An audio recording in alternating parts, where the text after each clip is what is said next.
दोस्तों नमस्कार, मैं मनोज कुमार शर्मा एक बार फिर आपके बीच में लेकर के बाबा रामदेव की वो कहानी जो सयानी हो गई, लेकिन सयानी हो गई लेकिन नजरों में ना आई। अगर नजरों में ना आई तो कहानी तो बतानी होगी, क्योंकि आज रात की रात वो रात है जो घोटालों की रात, खोलने की रात है। और घोटालों की रात जब खुलने लगे तो भाई सबूत के साथ खुलनी चाहिए कि नहीं चाहिए? जी हाँ, सबूत के साथ भी खुलनी चाहिए। और इस समाचार को, इस खबर को मैं क्रेडिट देना चाहूंगा हिंदी खबर के उस पत्रकार को, जिस पत्रकार ने इस खबर को ब्रेक किया। उसने सवाल उठाया पतंजलि कोविड केयर हॉस्पिटल के ऊपर, जहां अभी उद्घाटन करके आए थे वहां के मुख्यमंत्री।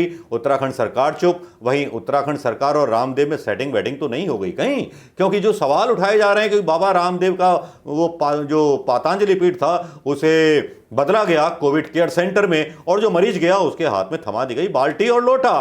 क्या कह रहे हैं पत्रकार, जरा सुन लीजिए उनकी आवाज। अगर आवाज आपके दिल तक ना पहुंचे तो पहुंचाइए पब्लिक तक आवाज। तो सुन लीजिए ये आवाज, क्योंकि इसके बाद आने वाली है सयानी खबर बाबा रामदेव की। लाला रामदेव ने अपना काम कर लिया, हाथ झाड़ दिया। 550-600 करोड़ रुपए अंदर कर लिया, हाथ झाड़ लिया। बाकी जिसको मरना उसको मरता रहे। अब आईसीयू में पानी आवे, नाले का पानी आवे, मेढक मक्खी मच्छर आए या सांप तैरें, कोई चिंता नहीं किसी को। बताइए, कोरोना का मरीज वहां गया था इलाज कराने अपना, और उस मरीज को दे दिया गया बाल्टी और मग्घा बाबा रामदेव के अस्पताल में, और कहा गया बेटा ऐसा है, कोरोना तो तुम्हारा पहले सही होगा बाद में, ये नाली का पानी पहले बाहर निकालो, चलो कोरोना का इलाज तुम्हारा उसके बाद होगा जब पानी निकल जाएगा बाहर। जय हो बाबा रामदेव की, जोर से बोलो। आचार्य बालकृष्ण की जय। गजब हो गया भाई। सरकार की मजबूरी क्या है फर्जीवाड़ा झेलने की, ये तमाशा झेलने की? मुख्यमंत्री जी आपने फीता काटा था अस्पताल का, पतंजलि बेस कोविड हॉस्पिटल का, ये वहां का तमाशा था, नाली का पानी भर गया। मुख्यमंत्री जी आपकी नैतिक जिम्मेदारी जवाबदेही है, ऐसे किसी भी लालाओं और बाबाओं के द्वारा फर्जीवाड़ा रोकना चाहिए सरकार को। लेकिन सरकार रामदेव और बालकृष्ण के चरणों में नतमस्तक नजर आती है। क्यों? ऐसा क्या फेवर हो रहा है?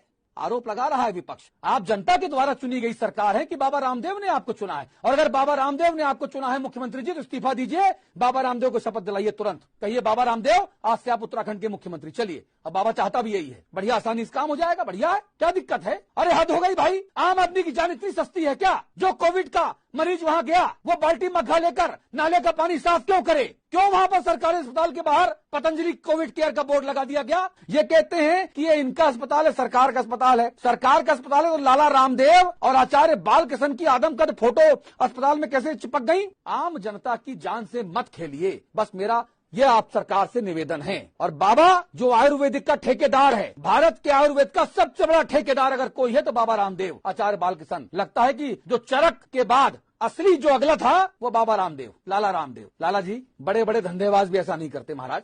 मंदिर में बड़े बड़े पत्थर लगवाने वाले लोग जो कहते हैं ना कि हमने सीढ़ियां बनवा दी, हमने दान पात्र लगवा दिया, असली अपराधी, असली दोषी वही होते हैं जो भगवान की मूर्ति के ऊपर अपना पत्थर लगा देते हैं। पूज्य पिताजी की याद में ये टाइल्स लगवाए, बाबा वही काम कर रहा है, वैसी फर्जीवाड़ा हो रहा है। मुझे लगता है सरकार को तत्काल इस पर नकेल कसने की जरूरत है। बहुत बहुत शुक्रिया, धन्यवाद। जो कहूंगा सच। आवाज भी सुन ली होगी, ये कहानी भी सुन ली होगी। बड़ी मतवाली सी कहानी लगती है।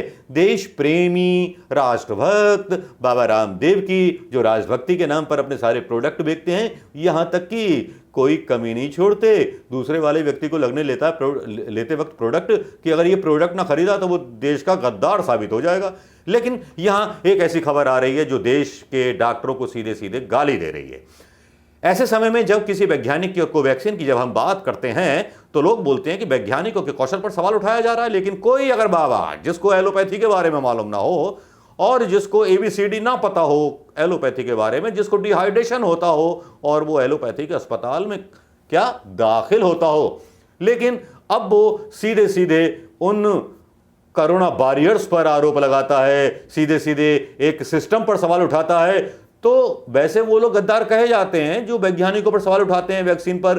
तो फिर बाबा रामदेव को कौन कहेगा गद्दार?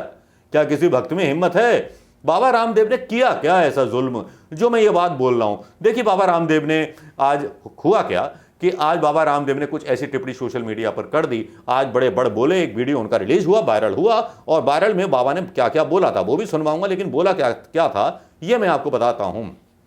डॉक्टरों को गाली दी गई बाबा लाला रामदेव के द्वारा। लाला रामदेव के जब ये कहा तो गुस्सा आया किसी एक नेता को, श्रीनिवास को गुस्सा आ गया यूथ कांग्रेस के। तो उन्होंने जो था पूछ लिया कि भाई ये ऐसा क्या कर रहे हो? तो उन्होंने एक स्टेटमेंट दिया कि लगता है कि बाबा रामदेव को कानून का डर नहीं है। जिस एलोपैथी चिकित्सा पद्धति से पूरी दुनिया में रोगों का इलाज होता है, जो एलोपैथी सर्वाधिक लोकप्रिय और कारगर चिकित्सा पद्धति है, रामदेव बाबा की नज़र में वो स्टूपिड और दिवालिया साइंस है। क्या बात है भाई, देखिए ना, हो भी क्यों ना, क्योंकि सरकार के मंत्री खुद उनकी करोड़ों बिकवाते हैं। अब सुभाश्री राय ने ट्विटर पर रामदेव का एक वीडियो अपलोड किया है जिसमें वो कह रहे हैं कि एलोपैथी एक ऐसी स्टूपिड और दिवालिया साइंस है कि पहले क्लोरोक्वीन फेल हुआ, रेमडेसिविर फेल हुआ, फिर इनके एंटी वैक्सीन फेल हो गया, प्लाज्मा थेरेपी के ऊपर भी प्रतिबंध लग गया, जो बुखार के लिए दवा ले रहा है फेविफ्लू वो भी फेल हो गई, ये जितनी भी दवाइयां दे रहे हैं सब फेल हो गया। रामदेव इस वीडियो के आगे के भाग में कहते हैं कि लोग ये सब देखकर कह रहे हैं कि तमाशा क्या हो रहा है, उनकी कोई भी बुखार की दवाई कोरोना के ऊपर काम नहीं कर रही, क्योंकि आप बॉडी का टेम्परेचर ही उतार देते हैं। डॉक्टर और वैज्ञानिकों की शोध को चैलेंज करते हुए रामदेव बाबा कहते हैं कि टेम्परेचर जिस कारण से आ रहा है, उस वायरस को, उस बैक्टीरिया को, उस फंगस को, उस इन्फेक्शन को, उस फंगस को जिस कारण से बुखार हो रहा है, उसका निवारण तुम्हारे पास ना हो तो उसे कैसे ठीक करोगे? रामदेव ने आगे सनसनीखेज बयान देते हुए कहा, लाखों लोगों की मौत एलोपैथी की दवा खाने से हुई, सीधे सीधे सरकार के इंतजाम पर सवालिया निशान उठाए बाबा रामदेव ने। ऑक्सीजन मिलने के बावजूद, दवा लेने के बावजूद लाखों लोग मर गए एलोपैथी की दवा खाने से। रामदेव ने इसी के साथ यह भी कहा कि मुझे पता है मेरी इस बात पर लोग विवाद करेंगे। रामदेव की इस बात पर मौजूद वहां लोग प्रसन्न चित्त होकर के तालियां बजाने लगे।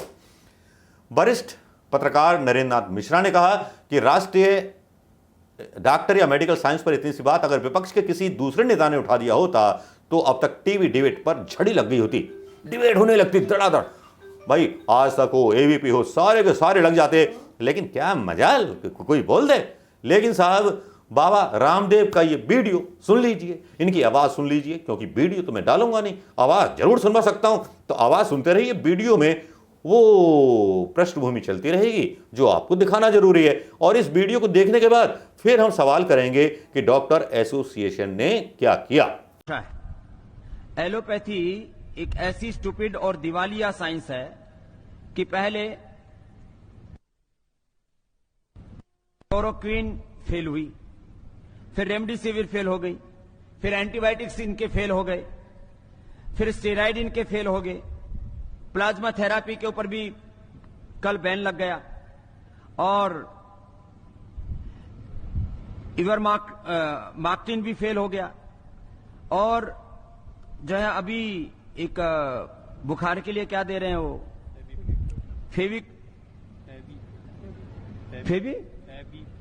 फेविफ्लू, वो भी फेल है। जितने भी दवाएं दे रहे हैं, फिर लोग कह रहे हैं तमाशा हो क्या रहा है, बुखार की दवाई उनकी कोई कोरोना के ऊपर काम नहीं कर रही, क्योंकि आप बॉडी का टेम्परेचर उतार देते हैं। टेम्परेचर जिस कारण से आ रहा है, उस वायरस को, उस इन्फ्लेमेशन को, उस बैक्टीरिया को, उस जो है अलग उस फंगस को, जो भी अलग अलग प्रकार के इन्फेक्शन से जिस कारण से बुखार हो रहा हो, उसका निवारण तुम्हारे पास में है नहीं, तो कैसे ठीक करोगे? इसलिए मैं बहुत बड़ी बात कह रहा हूं, हो सकता है इसके ऊपर कुछ लोग विवाद करें। लाखों लोगों की मौत एलोपैथी की दवा खाने से हुई है। जितने लोगों की मौत हॉस्पिटल न जाने के कारण से हुई है, ऑक्सीजन न मिलने के कारण से हुई है, उससे ज्यादा लोगों की मौत ऑक्सीजन के बावजूद हुई है, दवा एलोपैथी की दवा मिलने के बावजूद हुई है, स्टीराइड की वजह से हुई है। ये कोई ताली बजाने की बात नहीं है, वैसी बात बता रहा हूं। ये पीड़ा की बात है कि लोग समझ ही नहीं रहे करे क्या। इसलिए अभी लाखों लोगों की मौत का कारण एलोपैथी है। आप कहेंगे फिर, मैं कहता हूं एलोपैथी साइंस पूरी खराब नहीं है। मॉडर्न मेडिकल साइंस का हम स्वागत करते हैं, साइंस और टेक्नोलॉजी का विरोध नहीं है। उसमें जो प्रयोग किए जाने वाले जो अलग अलग जो मेडिसिन्स हैं, जो उसकी अलग अलग थ्योरीज हैं। ये वीडियो आपने देख लिया होगा दोस्तों, और वीडियो देखने के बाद अब ये सारा विवाद हो गया तो डॉक्टर एसोसिएशन भी भड़क गया। उन्होंने बाबा रामदेव के खिलाफ कार्रवाई की मांग कर डाली। उन्होंने लेटर लिखा है, सीधे प्रेस रिलीज जारी किया है। IMA इंडियन मेडिकल एसोसिएशन ने डिमांड की है ऑनरेबल हेल्थ मिनिस्टर से except for to take action against the vitriolic acquisition on modern medicine by yoga guru under epidemic act. Epidemic act के अंतर्गत बाबा रामदेव के ऊपर केस दर्ज होना चाहिए, ये डॉक्टरों की मांग है। अब डॉक्टरों की मांग को ये सरकार सीरियसली लेती है या नहीं लेती है, कोरोना वॉरियर्स का अपमान समझती है कि नहीं समझती है, भक्तों को लगता है कि डॉक्टर्स का अपमान हुआ है तब वो बताएं, नहीं हुआ है तो बताएं। सरकार इस पर क्या सोचती है, बाबा रामदेव पर अपने हेल्थ मिनिस्टर क्या प्रतिक्रिया देना चाहेंगे, क्योंकि कोई मीडिया तो आपसे पूछेगा नहीं, लेकिन हम पूछ लेते हैं। और हमारे सब्सक्राइबरों से मैं कहना चाहूंगा कि भाई इतना ट्वीट और शेयर करो आज इस वीडियो को कि मतलब जो है जवाब देना पड़े सरकार को। आज वायरल हो जाना चाहिए ये सवाल, चाहे सवाल तो सवाल है ना, और सियाना सवाल हो तो सियाने आदमी की बाट तो लगनी चाहिए कि नहीं लगनी चाहिए। तो हो जाइए तैयार लेकर के लाइक करने के लिए, शेयर करने के लिए और कमेंट करने के लिए दोस्तों, भूलिएगा नहीं, क्योंकि आपका एक लाइक, आपका एक शेयर इस देश में एक ऐसे सवाल को जन्म दे सकता है जो सवाल पूछ रहे हैं किसान बॉर्डरों पर बैठ करके। चलिए आप अपने घर से शुरुआत कीजिए, और इस घर से शुरुआत जब आप करेंगे तो पूरे हिंदुस्तान में ये पॉजिटिव संदेश जाएगा कि ऐसे ढोंगी बाबाओं की दुकान नहीं चलेगी। जो ढोंगी बाबा गाय का पेशाब पानी की बोतल से भी ज्यादा महंगा बेचते हैं। तो कैसी लगी है मेरी बात अगर अच्छी लगी हो तो मारिए ना लात ऐसी बात पर जो फैलाते हैं झूठ, बदनाम करते हैं एलोपैथी को। तो दोस्तों नमस्कार, जय हिंद, मैं मनोज कुमार शर्मा फिर आऊंगा आजाद हिंद आवाज के साथ आपके बीच। पसंद आया हो तो शेयर करना मत भूलिएगा।